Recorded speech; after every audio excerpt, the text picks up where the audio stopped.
Hello everyone, myself Ashish Kumar, faculty for Polity, Governance and Public Administration optional. I've been faculty at various institutes. I've been previously teaching at Vajiram and Ravi, the portion of governance, then presently teaching in Vision IAS and also a part of Trust IAS. In Trust IAS, I am taking Public Administration as an optional. The batch will start from 5th of August and the admission will begin on 25th of July. I have made some priority points on the basis of which one can decide upon is optional. The first of all is that, do you have a background in a particular subject? Let's say you have done your BA, MA in history, then you can go for history as an optional subject. You have done your post-graduation or graduation in political science, you can go for, let's say, political science or public administration. You have done your graduation, post-graduation in, let's say, in psychology, you can go for psychology. And similar is for science stream also, but then going for science stream subjects sometimes can be tricky. The reason is that the kind of expertise people get in engineering or other science subject is not that much which is required to crack this examination. So if your background specifically is from humanities, taking an option from humanities makes some sense according to me. Then after this, the other thing which I feel is something of great importance while you choose optional is your interest. I feel this, according to me, though I put it in the second right, but I feel this is the most important factor according to my understanding. If you have interest, your heart lies in a particular optional.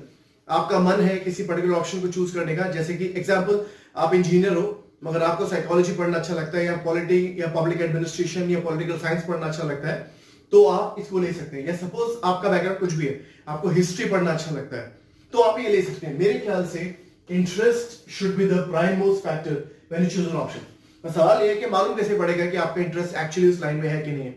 आप सबसे पहले उस subject का optional का syllabus उठा के देखिए. Suppose आपको ये जांचना है कि साइकोलॉजी है फॉर एग्जांपल, आपका इंटरेस्ट उसमें है कि नहीं है, सिलेबस खोलिए, कुछ वर्ड्स देखिए, प्रीवियस ईयर क्वेश्चन देखिए, आपको आइडिया लगेगा. लेट्स से आप पॉलिटिकल साइंस लेना चाहते हैं या पब्लिक एडमिनिस्ट्रेशन लेना चाहते हैं या हिस्ट्री लेना चाहते हैं, उसका सिलेबस खोलिए, प्रीवियस ईयर क्वेश्चन खोलिए और थोड़ा उसको गो थ्रू कीजिए. अगर आपको उसमें 50-60% भी फैमिलियरिटी दिखती है या कंफर्ट दिखता है, ऐसे उसमें टर्म्स दिखती हैं, एक वर्ड दिखते हैं, थिंकर्स दिखते हैं, क्वेश्चंस दिखते हैं, जो आपको लगता है कि थोड़ी मेहनत करूंगा तो मैं ये मैनेज कर लूंगा, तो I think your interest should be the main driver when you decide upon your option. आपका इंटरेस्ट उस एरिया में है कि नहीं है, ये एक बहुत बड़ा फैक्टर है मेरे हिसाब से. तीसरी चीज जो है, उस ऑप्शनल में आपके पास रिसोर्सेज अवेलेबल है कि नहीं है. अब आपने एक ऑप्शन चूज कर लिया मगर ना तो उस पर कोई कोचिंग अवेलेबल है, ना ही उस पर कोई टेस्ट सीरीज अवेलेबल है, ना ही उस पर कोई बुक अवेलेबल है, ना ही नेट पे कुछ ज्यादा कोई सामान अवेलेबल है. उस केस में उस ऑप्शन को चूज करना थोड़ा ट्रिकी और मुश्किल हो जाएगा. ऑप्शन वो चूज कीजिए जिसमें आपको एक प्रॉपर गाइडेंस मिल सके, आराम से आपको उस एरिया की बुक्स मिल जाए या बुक्स और गाइडेंस के साथ में टेस्ट सीरीज भी आपको उस ऑप्शन की मिल जाए. कोचिंग ना भी लें, अगर आप बुक्स या टेस्ट सीरीज भी लेते हैं और सेल्फ स्टडी जाते हैं करते हैं, तो आई थिंक यहाँ पे रिसोर्स की वैल्यू आपको तब समझ में ज्यादा आती है जब आप सेल्फ स्टडी करते हैं, क्योंकि खुद बुक्स खरीदनी है, पढ़नी है, मार्केट में होनी भी चाहिए, बुक्स होनी भी चाहिए उस एरिया के, टेस्ट सीरीज भी होना चाहिए ताकि आपको मालूम पड़े जो आप पढ़ रहे हैं वो किस लेवल पे जा रहा है, आप सही दिशा में जा रहे हैं कि नहीं जा रहे हैं. तो इसके लिए कोचिंग, बुक्स, टेस्ट सीरीज उस सब्जेक्ट के ऊपर अवेलेबल है कि नहीं है, इसको मैं रिसोर्स बोलता हूं. तो ये तीनों चीजें ध्यान में रख के आप अपना ऑप्शन डिसाइड कीजिए. उसके बाद एक और बहुत ही इंपॉर्टेंट फैक्टर है जिसके बेसिस पे हम अपना डिसीजन ले सकते हैं, वो है कि उस सब्जेक्ट का रिलेशन विद जर्नल स्टडीज या एसे कितना है. आपने एक सब्जेक्ट ऐसा ले लिया जिसका इंपैक्ट, जिससे आपको जीएस में हेल्प मिलती है, एसए में हेल्प मिलती है, मेरे हिसाब से वो बहुत ही वाइज डिसीजन है. अब यहां पे पब्लिक एडमिनिस्ट्रेशन, बिकॉज मैं पब्लिक एडमिनिस्ट्रेशन ही पढ़ाने वाला हूं तो मैं उसी की बात करूंगा. यहां पे पब्लिक एडमिनिस्ट्रेशन का रोल मैं आपको समझाना चाहता हूं कि उसका एडवांटेज आपको जीएस में कैसे मिलेगा, एसए में कैसे मिलेगा, इंटरव्यू में कैसे मिलेगा. 4 पेपर है, जीएस 1, 2, 3, 4. प्राइमरली पब्लिक एडमिनिस्ट्रेशन का जो रिलेशनशिप है वो GS2 के साथ है. मतलब GS2 में प्राइमरली क्या है, मेनली क्या है, उसमें आता है polity, governance and then international relation and social issues या वेलफेयर स्कीम्स भी उसमें डिस्कस होती हैं इस पेपर के अंदर। बट मेजर पार्ट जो है ऑलमोस्ट 85% पोर्शन जो है वो पॉलिटी गवर्नेंस का ही है। अगर आपने पब्लिक एडमिनिस्ट्रेशन का सिलेबस उठाया है, कभी देखा है, तो आप देखेंगे स्पेशली पब्लिक एडमिनिस्ट्रेशन का जो पेपर 2 का पार्ट है वो आपकी पूरी GS2 की पॉलिटी गवर्नेंस की रिक्वायरमेंट पूरी करता है। पूरे GS2 की पॉलिटी गवर्नेंस की रिक्वायरमेंट को पूरा कर देता है पब्लिक एडमिनिस्ट्रेशन का, स्पेसिफिकली पेपर 2। हालांकि पेपर 1 से भी काफी सारे टॉपिक हैं जो आपको इस सब्जेक्ट में हेल्प करेंगे। एग्जाम्पल के लिए, just to give an example, देखिए यूनियन एडमिनिस्ट्रेशन मतलब central government, central legislature, judiciary, supreme court, high court, parliament, government of India. उसके बाद आप देखिए स्टेट एडमिनिस्ट्रेशन, उसके बाद आप देखिए लोकल गवर्नमेंट। सिर्फ एक छोटा सा एग्जांपल मैं आपको दे रहा हूं। उसके बाद सिविल सर्विसेज, उसके बाद ई-गवर्नेंस, उसके बाद सिटीजन चार्टर, उसके बाद ट्रांसपेरेंसी। ये सिर्फ एक सैंपल है। All these are covered in GS paper 2। ये GS पेपर 2 के सिलेबस में है और यही as it is public administration के पेपर 2 और पेपर 1 में भी मिलेंगे आपको, एक एक टॉपिक मिलेगा उसके अंदर। तो अगर आपने पब्लिक एडमिनिस्ट्रेशन तैयार कर लिया तो समझिए कि GS2 ऑलमोस्ट उसका 80 to 85% पोर्शन पब्लिक एडमिनिस्ट्रेशन से ही आप अटेम्प्ट कर सकते हैं। GS2 की बात कर रहा हूं मैं। करंट अफेयर्स जरूर है जो दोनों में कॉमनली लगता है। पब्लिक एडमिनिस्ट्रेशन पेपर 2 के लिए भी करंट अफेयर्स चाहिए और GS2 में भी करंट अफेयर्स का इनपुट है। मींस कॉन्सेप्चुअली जो आप वहां पढ़ रहे हैं और जब आप यहां पढ़ेंगे बिल्कुल सेम है, GS2 and public administration. Then I come to on other areas. Let's say I talk about GS3। अब मैं GS3 की बात करता हूं। इसमें मेनली तो जैसे उसमें इंडियन इकोनॉमी और डिजास्टर मैनेजमेंट है। अब देखिए इंडियन इकोनॉमी और डिजास्टर मैनेजमेंट पब्लिक एडमिनिस्ट्रेशन में आपको 2 चैप्टर मिलते हैं। एक है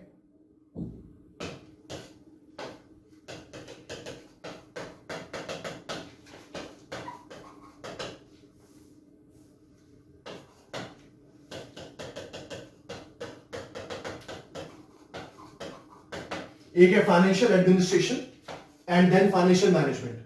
ये दोनों पब्लिक एडमिनिस्ट्रेशन में आपको मिलेंगे and then once you prepare them, अगर आप इन्हें तैयार कर लेते हैं तो आपको इंडियन इकोनॉमी में काफी ज्यादा एडवांटेज मिलता है। जैसे कि बजटिंग हो गया, कंट्रोलर एंड ऑडिटर जनरल हो गया, फाइनेंशियल पार्लियामेंट्री कमिटीज हो गया, तो यहां पे आप पढ़ेंगे और इसी का यूज इधर भी आ जाता है। प्लानिंग भी जो पेपर 3 में उस पे क्वेश्चन आ सकते हैं, planning, economic planning, social planning, this is part of GS paper 3.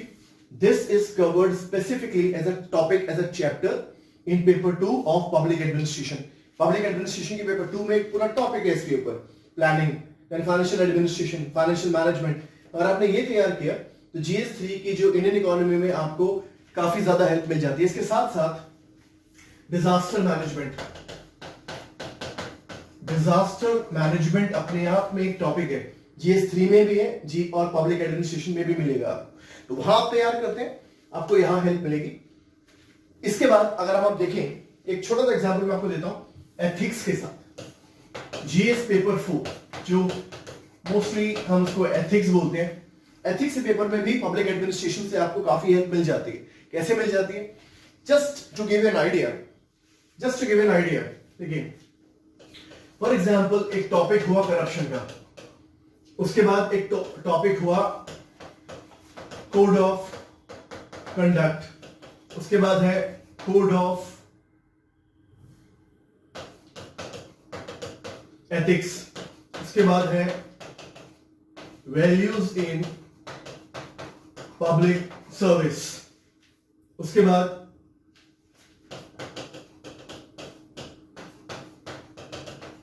the working of civil services of India.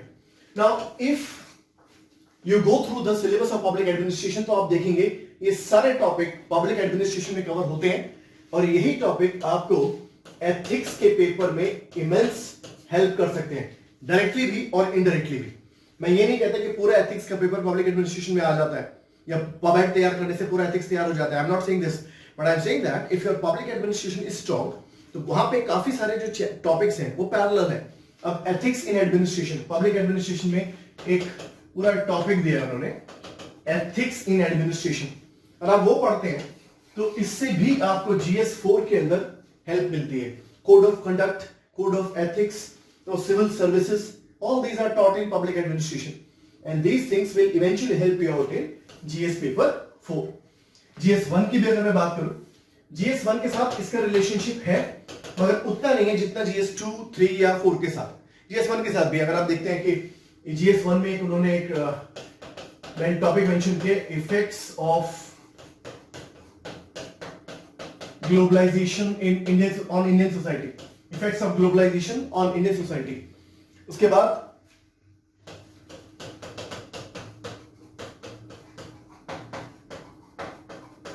Social empowerment जैसे कि women groups, self help groups, ये इन्होंने एक टॉपिक मेंशन किया है.